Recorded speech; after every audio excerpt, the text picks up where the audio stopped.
So pretty much, we have a bunch of volunteers here today. We're gonna. I have a shed all the way completely full of donations. We have everybody sorting through men's, jeans, women's, getting everything together. Today we're gonna be doing some outreach work. We're gonna go down to Wilmington, Delaware. We have about maybe 200 bags of clothes, a couple hundred bags of hygiene items. We have everybody going down today. I just got the Earle Van shirts. We got the Earle Van and Hope on Deck bracelets, the Hope on Deck shirts. Going to be selling everything. Part of them proceeds are going to be going to outreach work to get the van fixed, to get everything up and running.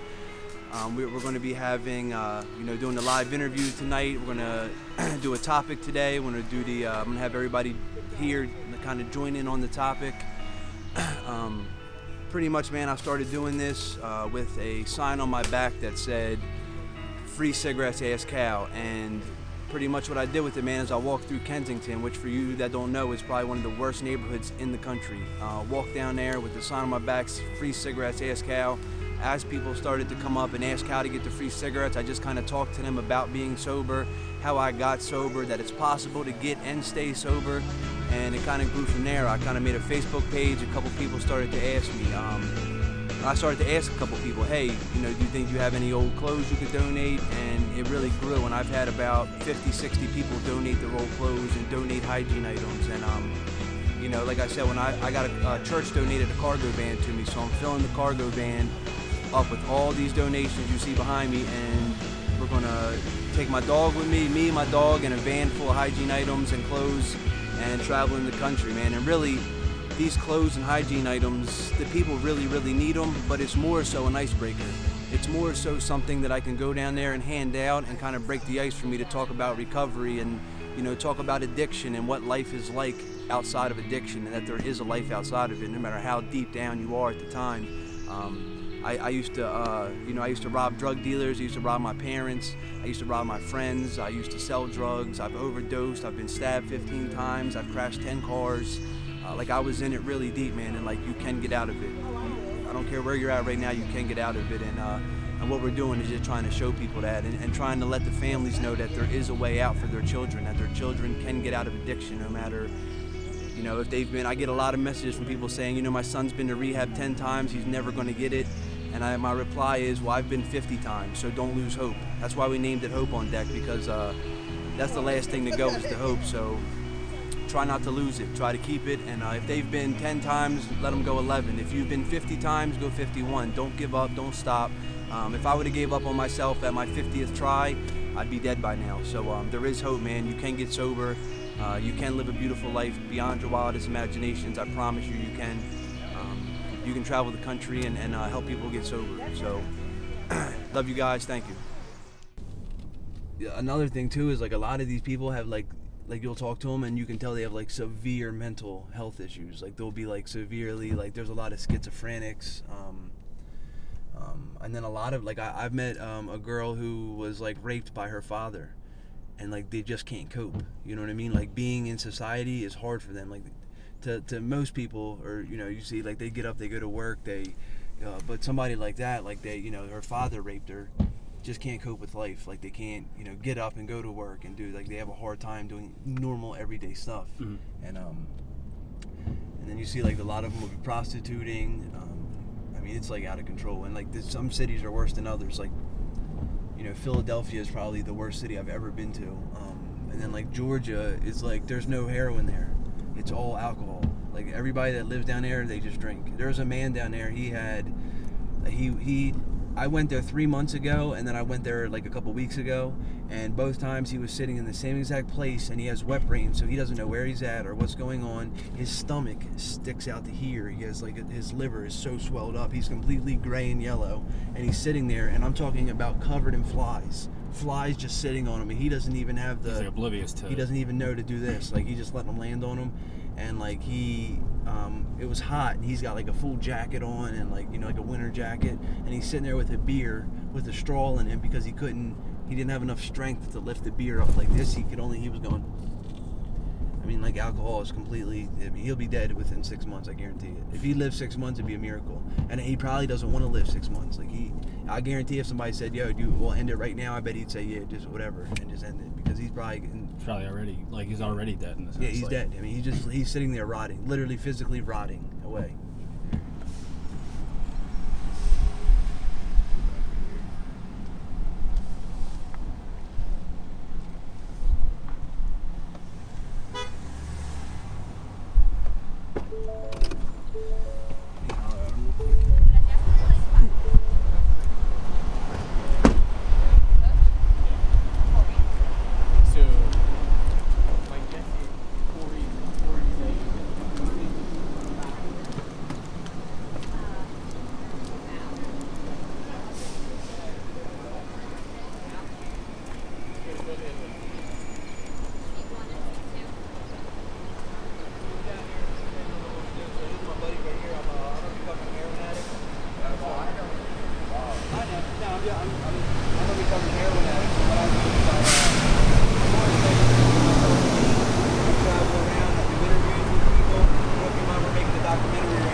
You said you need blankets? Blankets, hygiene stuff?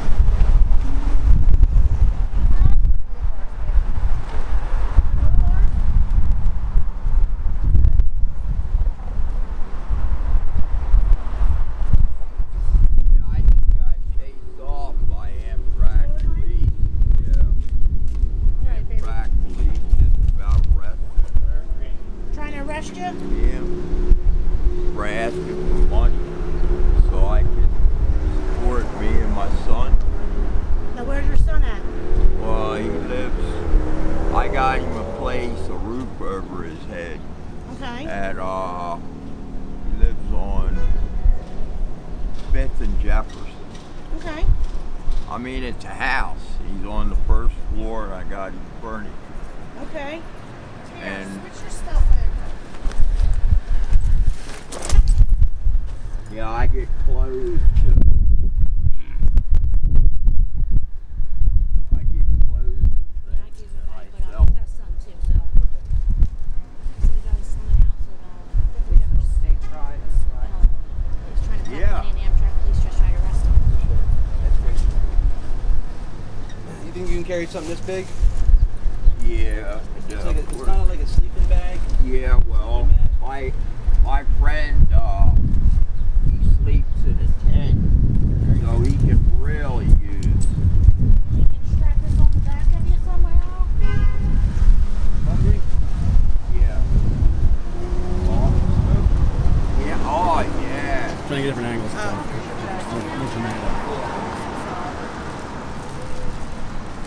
How long you been down here for? What today? I mean, in general. Saturday and Sunday. Saturday and today. From here? Yeah, I live in Wilmington. Wilmington? I stay outside. You know where, 3 days. Yeah, I'm from here. You know where, ABC is? Yeah. Thank you. That lady that told Yeah. us we had an hour clear off the bridge. She came back and said if I ain't there, if I'm not out of here, when she comes back, she's gonna have to. This is my number, man. If you need help just finding any services around here, you know what I mean, or anything like that. You know how much money they want to give me in food stamps? How much? And I'm homeless, and I get nothing every month. $69. Isn't that crazy? And he a veteran too. Yeah. Are you a veteran? Yeah. That's amazing. Yeah, I met a veteran down in Maryland. Matter of fact, they building a new building all the way down the street. I don't know. I think it's all the way down this block. They're building apartment building for veterans. Really? Nice. They Finally. remodeling it now. Bob, Good. there's something. They doing construction on it now. Bob, You can lay down on it. Bob, you can lay on that. So let's put this underneath of you. Yeah. Just make sure he's. There you go. There you go. And that way you can And then hang here's on a to sheet. it. Yeah, I met a veteran down in Maryland a couple weeks ago, and he was telling me that he gets, I think. Well, I'm not in a chair because I'm a veteran. I'm in a chair because I'm 41 I was years old. coming home from I was in Ganderhill service, too. prison for Right. being locked up on a drunken disorderly, and I got hit in the back. Fire extinguisher coming across the bridge, and they broke my back and neck. And that's why I'm in jail. I met a vet down in, like I said, down in Maryland, and he was doing, I think he got $40-some a month for like, that's what he got every month, and he was a vet, you know what I mean, honorable discharge and all that, but he was drinking, you know what I mean, he had drinking issue, and the captain taking him down. Well, I can't drink. I can't believe that they only give you 6 All I do is smoke marijuana He was in because Desert Storm. it takes care of the pain. 'Cause Yeah. painkillers make me sick in my stomach. Yeah. They do. Does it They help? make- It helps with the nausea and everything, don't it? Yeah, and it helps me sleep. So that's why I smoke that. But not, Here and there kind of thing. yeah, It works good for medicine. and I can't drink. It's a good medicine. Well, it's good to meet you, man. You got my number. If you need anything, just give me a call. If you need help getting some resources around here or Yeah. something like that, you know what I mean? I can do some research, try to find you something, you know. Yeah, I'm gonna work. Yo, why don't, go. I see him pushing, that guy comes down and pushes him every day. In the blue or to him or Owens? That one, he pushes that guy every day down here. Yeah, Pushes him down every day. Go. You should just like, I mean, we gotta go that way anyway. We'll pull up there. Just be like, That's yo, what we'll I'm do. gonna go get some food real quick for you. Something. Just shout out to them. You know, down here. Look at the knot on I your guess they're all. tie. I guess they're all right here. You guys hungry? You guys hungry? Yeah, so pretty much every time any state I go to, McDonald's is really convenient because you can buy so many burgers and there's a lot of people. When I was in Georgia, I bought 80 cheeseburgers. I've bought 100 and some cheeseburgers before. So I pretty much, once I find out where everybody's at, I just go to the closest McDonald's and buy anywhere from 30 to 60 cheeseburgers and just kind of have some food to hand out as well. Because we have like granola bars and we have bags of chips and crackers and stuff like that, but just to have something warm, and, you know what I mean, like an actual burger versus just a granola bar or something. So I always kind of just find the local McDonald's and try to get as much food as I can, And that's why what we do is like, so we use, like I'll have like a PayPal or something like that, and people donate, and this is where the money goes to stuff like this. Like when I go on long road trips for the gas, and we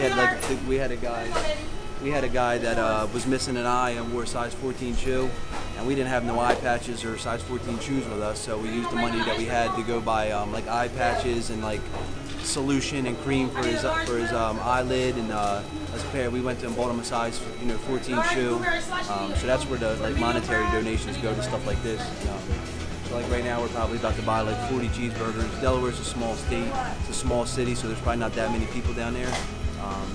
Versus like when I go to Georgia, I have to buy 100 cheeseburgers because there's 80 people down there.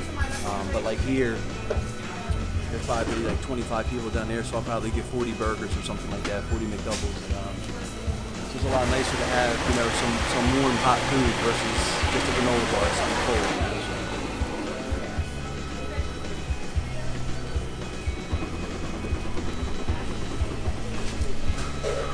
Trying to see if I can recognize the person. Hello. How you doing?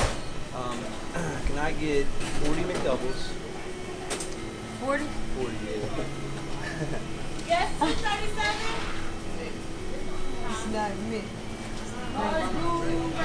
Nobody believes me when I do it. Medium fry. Real team is about to be pissed off. They about to be hot. My bad. You need a medium fry. Whatever they Can I get 2 of them with no pickles, with no ketchup or anything like that, just regular cheeseburgers, 2 of them? 2 of the plain. 2 plain, yeah. Excuse me. Manager. I have 40 McDoubles. 40. 40. I'm about to jump back there. You on YouTube? But you're going to have to punch it in first. Oh, that is so nice. You see those? He came one day with a flat going past. You look fine. I like the tattoo. Rock out. Y'all go to 40 right here, but I'm about to come to the kitchen. And you want 2 of them plain? 2 of them plain.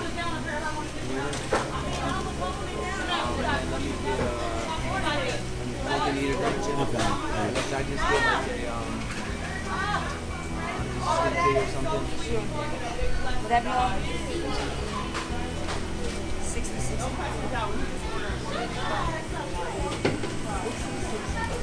Hey, Dad, you hear him?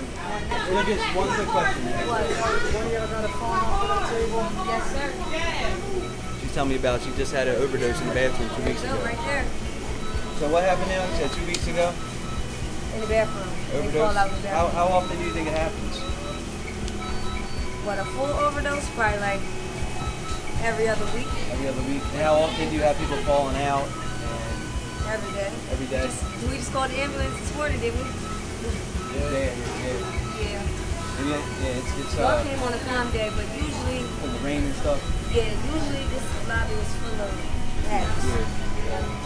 You get like a nice day in the spring and all that, or the summer it gets like that. Every day. This location, Yeah. it don't matter what the I appreciate it. Thank you. You know what I mean? So like, Yeah. so say you say you bite into this cheeseburger and it tastes good. Like your brain would say, okay, this is good for you to eat. It releases the dopamine.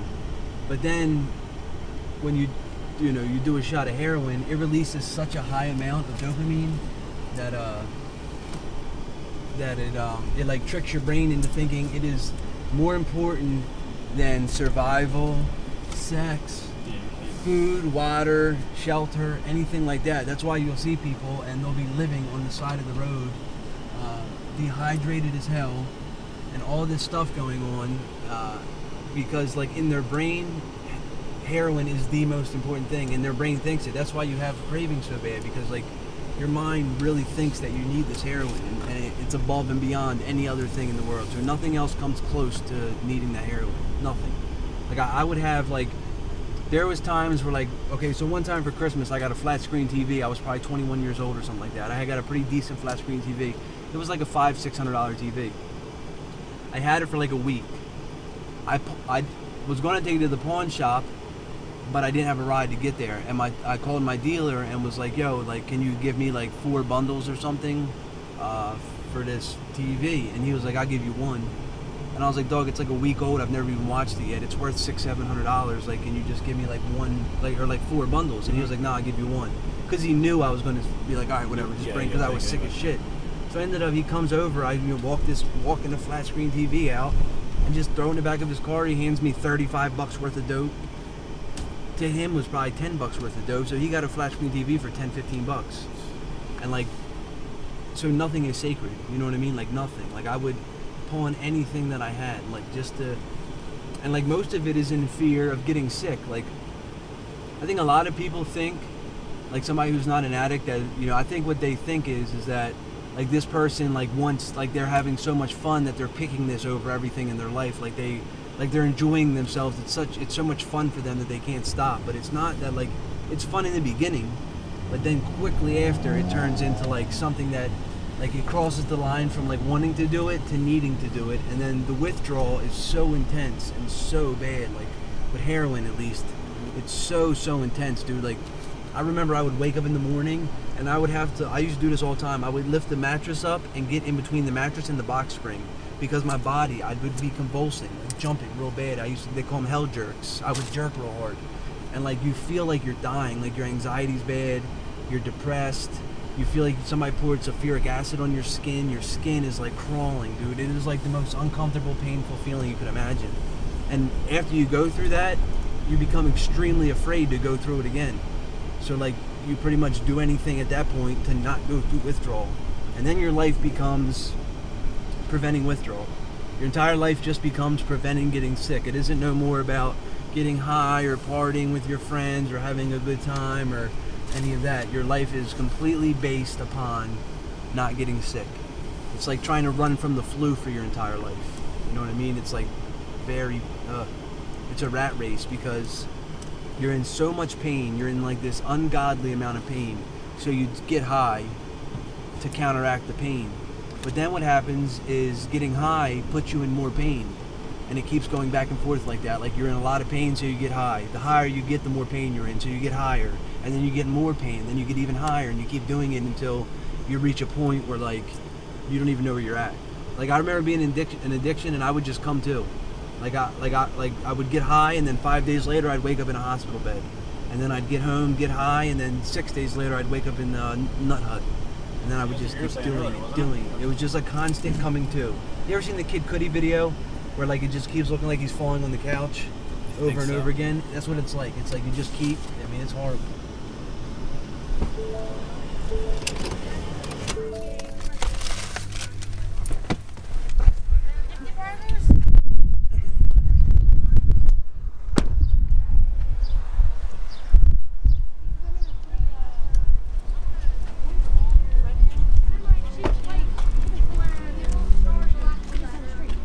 The other one? Yeah. And the other one?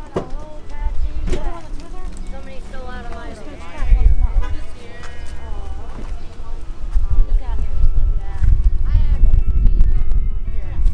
And Newcastle County has definitely hit the hardest. It's like where the major city of Delaware is, where we're at right now, Wilmington. You know, it's really out of control. And I got Johnny with me, man. Johnny's from Jersey, and he got clean in the worst neighborhood in the country, I think. So he'll tell you. Baby. Yeah, so he'll tell you. Clean at the last stop, man. But yeah, like we're down here right now, and I mean, we just went up to the McDonald's and ordered 40 McDoubles. Like their faces dropped, and we were in like the worst part of like drug sales and more or less the biggest slums around here. But we were asking the workers there like how many people overdose while they're in there at the McDonald's, and they were saying every day they call people. They had to call an ambulance this morning. Just all kinds of stuff, man. We got a serious problem out here, and we're just trying to do something about it because we felt that pain before.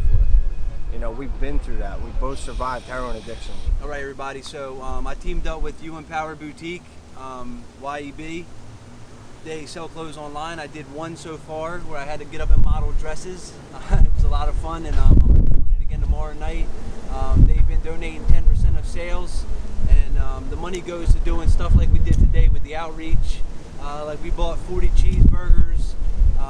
Stuff adds up with gas and travel and all that kind of stuff, and we're going all the way to California, so I really appreciate their help. Absolutely. Check Check their page out. They're great. They have great clothes for low prices, so check them out. And I appreciate you watching. Thank you. Thank you. Okay, so I appreciate all you guys watching. We're going to be doing this probably once a month. I mean, I do it almost every day, but we're going to be doing a video like this once a month, maybe more. We're going to be traveling around Philadelphia, all over the country, really. And I really appreciate you guys joining and you guys watching. And keep an eye out for more videos. They'll be coming soon. Thank you.